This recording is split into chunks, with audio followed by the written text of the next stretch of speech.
Bonjour à tous, merci d'être à nouveau présent sur la chaîne. Comme vous le savez, Synapse TV évolue et vous avez des talk-shows régulièrement que vous pouvez suivre, et nous nous déplaçons sur le terrain pour rencontrer des professionnels divers et variés qui ont tous un lien de près ou de loin autour de la santé mentale. Aujourd'hui, nous sommes dans un cabinet de chirurgie esthétique. Vous allez me dire chirurgie esthétique, santé mentale, je ne vois pas bien, mais je pense que vous allez comprendre à la fin de cette interview. Je vais donc maintenant me tourner vers Pressian, qui est en face de moi. Bonjour Pressian. Bonjour Marc. Merci de m'avoir invité aujourd'hui. Je vais te laisser te présenter et nous expliquer un petit peu quelle est ta profession, en quoi ça consiste, chirurgien esthétique. Est-ce que c'est ce que l'on a l'habitude de voir, d'être dans une chirurgie réparatrice souvent, ou c'est complètement différent et bien plus large que ça? Je te laisse la main. Alors, je suis Dr Pressian Paraskevov, je suis médecin esthétique, je ne fais pas de chirurgie, mais juste de la médecine esthétique.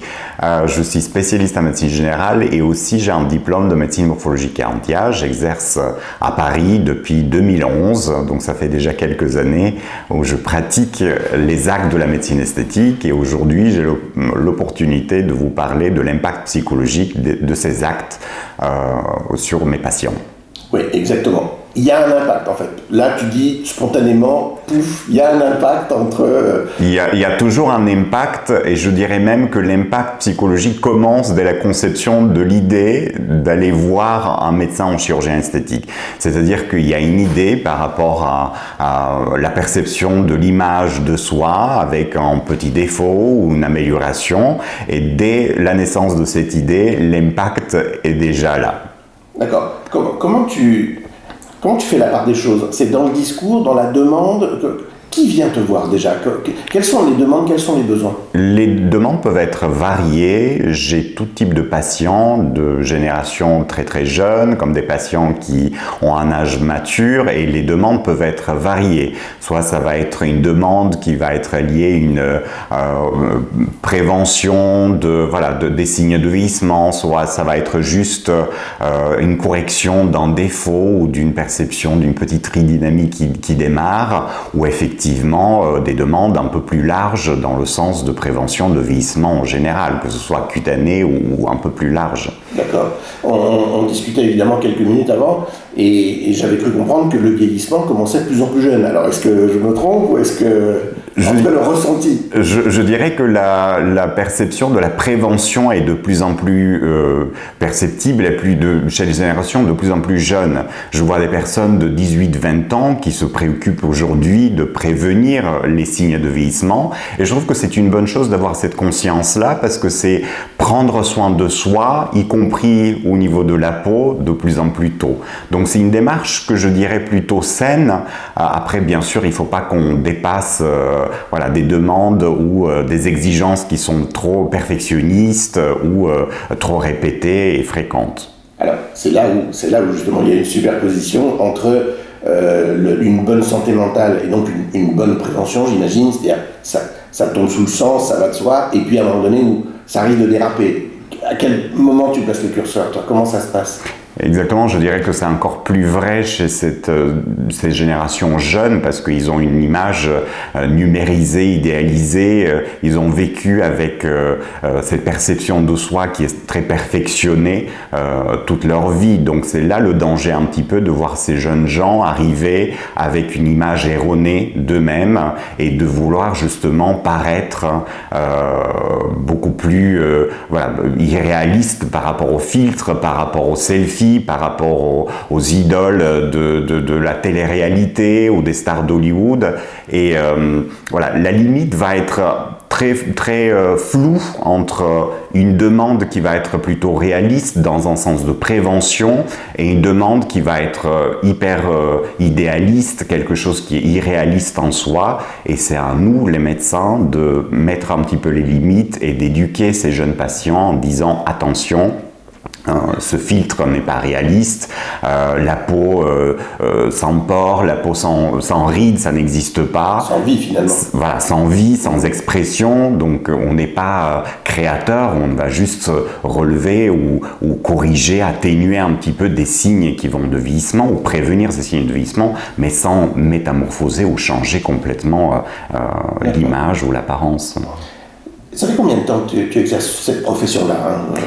Je dirais ça fait à peu près 12 ans. Donc, j'ai eu la chance de suivre un cursus de médecine morphologique et anti-âge. C'est un diplôme interuniversitaire qui était fondé en 2009-2010, qui prenait l'être dans son aspect global de plus jeune âge jusqu'à l'âge avancé, dans un sens où toutes les mesures, tous les moyens sont bons pour prévenir le vieillissement, que ce soit sur le plan cutané, que ce soit sur le plan mental, que ce soit aussi sur le plan physique. Donc c'était très intéressant de suivre ces cours avec des professeurs en endocrinologie, en dermatologie, en chirurgie, ce qui nous permet aujourd'hui d'avoir une prise en charge très globale et de toucher aussi l'aspect psychologique de ces demandes. Pluridisciplinaire. Pluridisciplinaire. Alors, tu dis ça fait une douzaine d'années. Quand tu démarres, et aujourd'hui, on passe par le Covid, qui a créé des bouleversements, je pense, à tous les étages de chez l'humain. Mais est-ce que toi, tu vois une différence? Parce que tu parles des jeunes tout à l'heure. Est-ce que tu te dis, il y a 12 ans, on était quand même peut-être moins imprégnés des réseaux, etc. Est-ce qu'il y a une évolution et comment elle se situe? Il y a une décomplexification, je dirais.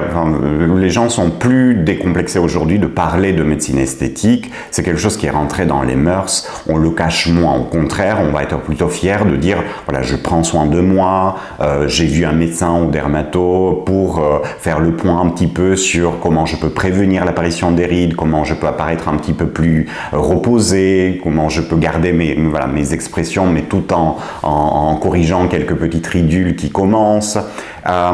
Et je fais la différence entre des patients qui ont un certain âge que je suis toujours, qui veulent que le geste soit presque invisible, très discret, ils veulent garder une cohérence entre leur maturité et ce que le visage véhicule, mais tout en améliorant un petit peu cet aspect naturel.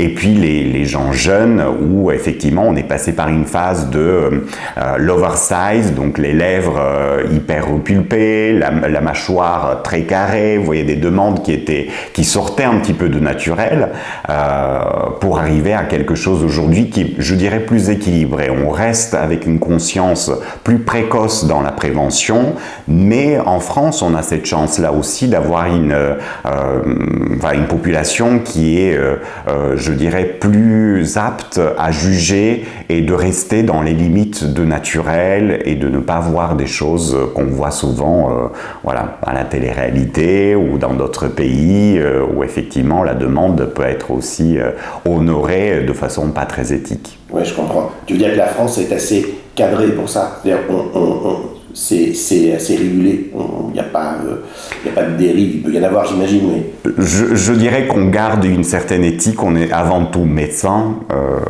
et on restera avant tout médecin. On a créé récemment, avec des collègues médecins esthétiques, un label, le Cercle des bonnes pratiques, qui justement prône une éthique dans ce sens-là, avec les bonnes pratiques, dans le sens où on prend en charge notre patient dans son intégralité, avec ses aspects, y compris l'impact psychologique, et on essaie justement d'apporter la réponse la plus cohérente par rapport à sa demande, les exigences et la réalité numérique encore plus aujourd'hui. Bien sûr. Si on parle de dysmorphophobie, puisque c'est le mot, est-ce que tu peux nous en donner une définition pas compliquée pour que tout le monde puisse comprendre? Bien sûr. Et comment tu réagis face à la demande autour de ça? Bien sûr, au cours de notre pratique, on rencontre des patients, des personnes qui vont avoir une image erronée, irréaliste d'eux-mêmes, une image qui ne correspond pas à une identité ou une entité anatomique. On va voir par exemple une perception d'un nez qui va être extrêmement large ou gros. On va voir des lèvres que nous, en fait, on va voir tout à fait normales et que la personne, elle va percevoir comme quelque chose qui nécessite toujours plus de volume, toujours plus de correction. La limite, elle peut être très subtile, c'est-à-dire que ça peut être effectivement une demande au début qui peut paraître justifiée, mais à force d'exiger des corrections, on arrive effectivement à des excès, et c'est là où il y a notre rôle de pouvoir prévenir et repérer ces patients. Souvent, ce sont des gens qui cachent une souffrance et comme je disais tout à l'heure, on est avant tout médecin. Le but, c'est pas de les montrer de doigts ou de les faire sortir du cabinet en disant allez-y, vous voyez un psychiatre ou un psychologue, parce que c'est surtout un trouble psychologique, mais avant tout de les écouter, de pouvoir répondre d'une certaine façon à leurs demandes sans les accusant, sans les montrant de doigts et de les amener petit à petit à une acceptation quelque part de leur perception de soi, de leur image. Voilà, c'est pas souvent facile. Je dirais que c'est quelque chose qui demande aussi l'intervention des collègues comme vous, des collègues psychologues, psychiatres. Mais c'est difficile, je trouve, pour une première approche avec un patient qui souffre de dysmorphophobie, de lui montrer dès le début en disant « Attention, votre demande, il est irréaliste, c'est quelque chose qui est dans votre tête, vous voyez pas, voilà, ce que je vois moi c'est vrai, ce que vous voyez vous c'est faux ». Je trouve que c'est une démarche qui est extrêmement violente et ça rend pas service à notre patient. C'est beaucoup plus pédagogique en fait d'être à l'écoute de ce patient, d'essayer de comprendre un petit peu qu'est-ce qui a amené en fait pour qu'il arrive à avoir cette vision erronée de lui-même et de le guider vers une prise en charge plus adaptée. D'accord. Alors, tout à l'heure, je te demandais si en 12 ans, il y avait une évolution. Donc, on n'a pas répondu encore à la question. Est-ce que tu vois une différence? Est-ce que quand tu démarres, la demande est la même qu'aujourd'hui? Est-ce qu'elle est différente? Non, la demande, elle a beaucoup évolué. Moi, je me rappelle, en fait, j'avais commencé ma pratique dans le 6e arrondissement où j'ai eu la chance de reprendre la patientèle d'un collègue qui maintenant a pris sa retraite et qui avait une patientèle qui suivait depuis 40 ans. Donc, je me retrouvais effectivement avec cette patientèle qui restait une patientèle plus âgée, plus mature, mais avec une demande qui va être très discrète, des améliorations, des petites ridules, plutôt de la prévention extrêmement délicate. Et je me rappelle toujours quand ces patients rentraient dans le cabinet, ils me disaient « Docteur, essayez de ne pas faire de bleu, d'hématome, parce que mon mari ne doit pas le savoir. » Et maintenant, je me retrouve avec des personnes, certes un petit peu plus jeunes ou moins jeunes, mais qui sont plus décomplexées, donc qui assument complètement de faire un petit peu plus d'acide hyaluronique pour remplir quelques rides ou donner un peu de volume par rapport à une pommette qui se relâche un peu. Donc c'est agréable de voir cette acceptation et de voir que les gens prennent conscience que faire quelques injections aujourd'hui, ça fait partie aussi d'une prise en charge d'eux-mêmes de façon plus globale, comme on peut faire un massage, prendre soin de sa coiffure ou faire un bilan de santé en globalité. Et tous les produits évidemment de cosmétologie qui existent sur le marché. Exactement. Pour justement accompagner le travail que tu peux faire. Alors, j'en arrive à une question qui est importante, c'est qu'aujourd'hui, l'IA est partout. On a des figures construites par l'intelligence artificielle, qui sont des êtres humains, en tout cas d'apparence, qui sont quasi parfaits, si ce n'est parfaits, en réalité. Est-ce que, et on le voit bien, c'est tellement parfait qu'on a du mal à se dire c'est pas possible, c'est pas une IA. Alors que oui, c'en est une. Ça va créer quoi? Il va y avoir des complexes qui vont se déclencher, parce que là, on rentre dans une ère nouvelle avec des jeunes qui sont immergés et qui sont remplis de tout ce qu'elle peut proposer. C'est quoi? Quelle est la prévention? Il faut faire attention à quoi? Il faut être extrêmement vigilant et préventif et éducatif quelque part, surtout avec ces jeunes gens, parce que ils ont baigné, ils sont nés avec cette image numérique, ce miroir numérique, si j'ose dire. Le danger, c'est quoi? C'est que la perception, peut être complètement erronée. La permanence des filtres. Aujourd'hui, quand on fait une photo, systématiquement, on va essayer d'améliorer ces images-là, de mettre d'effacer les cernes, d'effacer les sillons, de mettre un petit peu plus de densité au niveau des cheveux, de mincir un petit peu le bas de visage, etc. Donc, petit à petit, ces filtres deviennent systématiques. C'est pas quelque chose qu'on va faire pour le fun, on va le faire de façon systématique, y compris quand on remplit des CV pour des entretiens de travail, etc., etc. Deuxième chose, c'est le selfie, le fameux selfie, le selfie où on va prendre des photos qu'on va envoyer à la famille, aux amis, etc. Et il faut savoir que le selfie va déformer aussi le visage. Il va paraître un visage qui va être peut-être un petit peu plus allongé, un petit peu plus émacié, etc., etc. Et puis après, l'intelligence artificielle qui se rajoute à tout ça. Donc, on arrive à une perception de soi qui va être complètement optimisée, idéalisée et qui, dans la plupart des cas, ne correspond pas à cette identité anatomique ou cette réalité anatomique. Bien sûr, nous, génération un peu plus âgée, on a un petit peu l'habitude parce que on sait faire la différence entre une photo et la réalité, le miroir et le miroir numérique. Mais les jeunes gens, je trouve que parfois ça peut être très flou dans la perception, surtout la construction de l'image de soi, et ça peut poser problème. Donc c'est à nous médecins, quand on les reçoit dans nos cabinets, c'est de faire la part des choses, de dire attention, ça c'est un filtre, attention, la photo que vous montrez de cet artiste-là ne correspond pas à la réalité, la peau sans pores n'existe pas, la peau sans rides n'existe pas, le relâchement c'est quelque chose qui est naturel, ça arrive à tout le monde. Ça c'est des aspects pédagogiques qui font partie de notre travail, et je trouve que aujourd'hui il faut s'adapter à ces générations, les millennials, la génération X, qui vont avoir effectivement un impact de l'intelligence artificielle et la construction de leur image, la perception de soi complètement bouleversée par l'évolution numérique. C'est un vrai problème parce que chez les tout jeunes, 15-20, ils les ont, les IA en permanence, ils ont des espèces d'images sublimes qui existent, et donc ils se retrouvent dans la réalité. Pour eux, ça peut être une image dégradée, en fait ça l'est pas, ça reste un véritable être humain, donc on peut arriver à créer des complexes, mais il faudrait faire quoi? Il faudrait préciser, comme pour certaines publicités autour de l'alimentation ou de l'alcool, à consommer avec modération, attention, est-ce qu'il y a des messages on va tout droit dans le mur avec cette histoire. Bien sûr, mais moi je trouve que c'est, pour te donner un exemple, la semaine dernière, je reçois une personne une personne jeune qui me parle en fait d'un soin, donc elle ne connaît pas la technique appropriée, mais ce soin doit apporter un aspect idéal d'une peau glow en fait sans pores. Donc déjà à la demande, on perçoit qu'il y a quelque chose, une incompréhension, et que cette image qu'elle avait créée dans sa tête, ça véhicule une image numérique créée par des idoles un petit peu, ou l'intelligence artificielle.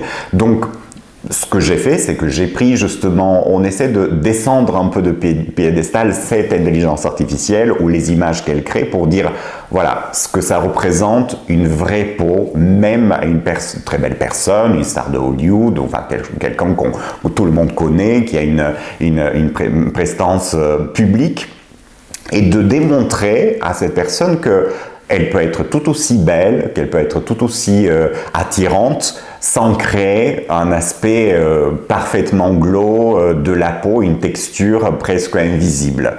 Donc c'est de déconstruire un petit peu l'idéalisme qu'on peut créer autour de ces images qui sont optimisées, idéalistes. C'est ça un peu, je trouve, le moyen le plus pédagogique, et de démontrer à cette personne jeune, de dire, voilà vos avantages aujourd'hui, vous avez des pommettes qui sont très mises en valeur, vous avez des lèvres qui sont très pulpeuses, vous avez une peau qui est de bonne qualité, certes avec un petit peu peut-être de cicatrices d'acné, mais ça fait partie aussi de votre charme d'avoir une petite ridule quand vous souriez, etc. De mettre en valeur des choses qui ne sont pas valorisées par l'intelligence artificielle, et de faire la part un peu des choses entre le miroir numérique et le vrai miroir. Exactement.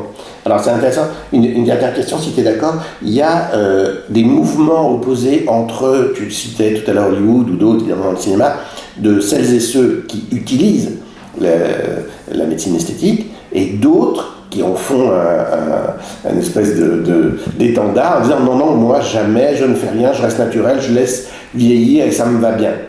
C'est quoi le point de convergence? Il y a une nuance? Moi, j'aime bien cette polarité parce que je trouve qu'il faut qu'il y ait les deux voies. Je reçois aussi des personnes qui veulent rester très naturelles et je donne même un exemple d'une personne de ma famille très proche qui a vu mon parcours et donc qui me disait toujours jamais je ne ferai de la chirurgie, de la médecine esthétique, je trouve qu'il faut vieillir de façon plus naturelle possible, il faut être en unisson avec son âge, etc., etc.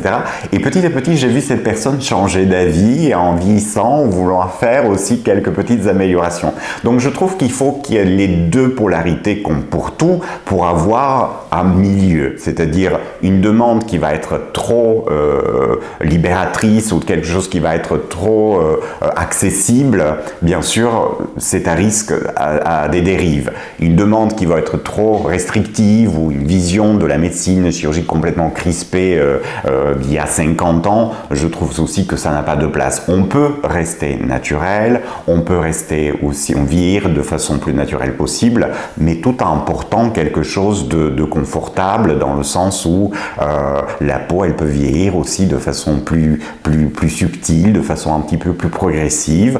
Et encore une fois, c'est pas une lutte contre le temps, parce que beaucoup de personnes vont dire mais voilà, c'est sans fin, donc si je commence, je finirai jamais. C'est faux. Donc c'est comme pour aller, ce que je dis toujours, vous allez vous faire un massage, vous allez faire une coiffure, ça ne veut pas dire qu'il faut que vous soyez au salon de coiffure tous les mois pour faire la même chose.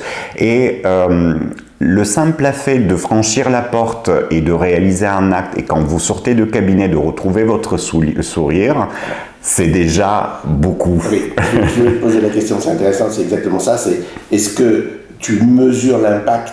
Parce qu'on dit toujours oui, la beauté elle est à l'intérieur, c'est artificiel, c'est superficiel, etc. C'est bien gentil, ceux qui disent ça, ils n'en ont vraiment pas besoin, on est d'accord. Mais est-ce que toi tu as noté chez tes patients, majoritairement, un impact sur leur santé mentale, justement, avant, après, il y a une différence quand même. Ouais. Et il y a, bien sûr, je mesure cet impact-là, et encore une fois, il va être très différent avec une personne de 18-20 ans ou une personne plutôt de 60 ans.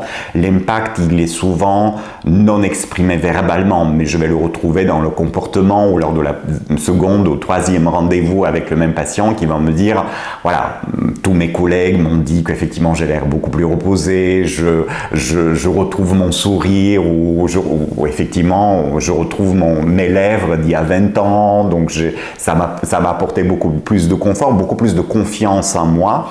Même des personnes, en fait, on parle aussi d'accessibilité pour les hommes dans la médecine esthétique. Je reçois aussi beaucoup d'hommes pour lesquels, bien sûr, la première demande, ça va être de rester très discret.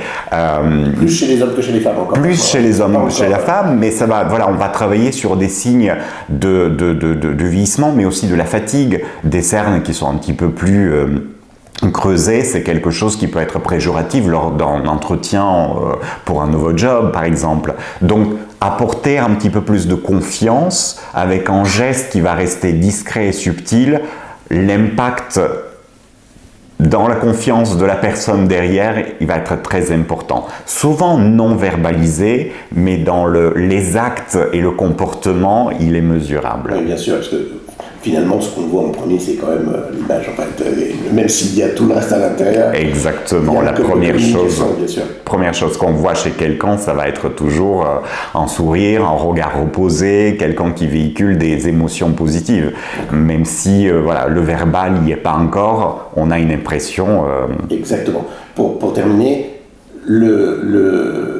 si on vient de voir la première fois, parce qu'il faut la faire la démarche quand même. Bien sûr. Donc c'est pas non plus, je vais pas acheter une baguette de pain. Donc la première fois qu'on va venir te voir, comment on t'exprime les choses pour ceux qui ont envie mais qui n'osent pas pousser la porte? C'est quoi ce qu'on entend? Comment on se... Souvent les personnes sont un petit peu gênées quand c'est une première démarche. Encore une fois, voilà, les personnes 35, 40, 50 ans, ils vont avoir une démarche première qui va être différente de celle des nouvelles générations, qui vont être beaucoup plus décomplexées, qui vont rentrer sans gêne, poser la question, ils ont une demande très précise, etc., etc.